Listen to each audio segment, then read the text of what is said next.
السلام عليكم. النهاردة ان شاء الله هنعمل مع بعض شاي الكرك الهندي.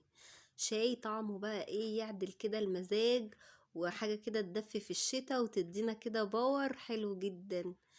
بصوا زي ما انتوا شايفين كده، اول ما ابتدت المية تسخن حطيت شوية شاي، ما بكترش الشاي قوي عشان ما يبقاش تقيل، وبعدين دقيقة واحدة وبحط بقى اللبن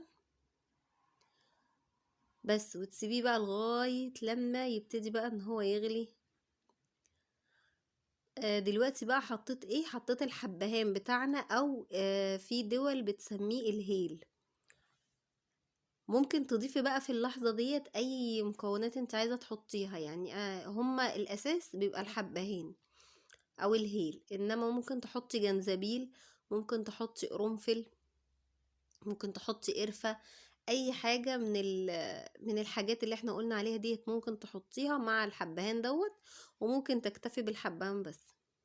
ولو انت حباه برضو من غير اي نكهة، بس هو الاساس يعني ان هو بيبقى بالحبهان زي ما انتوا شايفين كده. زي ما انتوا شايفين كده ابتدى يغلي بقى الحبهان مع الشاي مع اللبن، حاجة كده تحفة.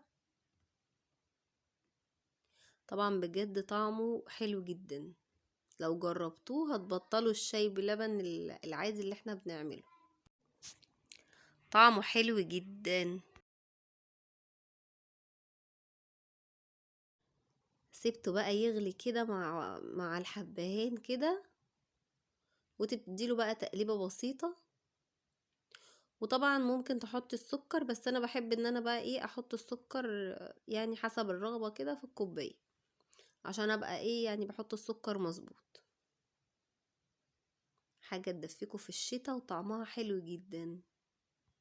الف هنا وشفا. دلوقتي بقى في الكوباية بتجيبي بقى مصفى عشان اي لو في حبهان او اي حاجة تنزل. بس كده تمام قوي. بس وتحطي السكر بقى حسب الرغبة. الف هنا وشفا. يا ريت لو عجبكم الفيديو ما تنسونيش بقى بشير ولايك كده واشتراك في القناة. بحبكم في الله، والسلام عليكم ورحمة الله وبركاته.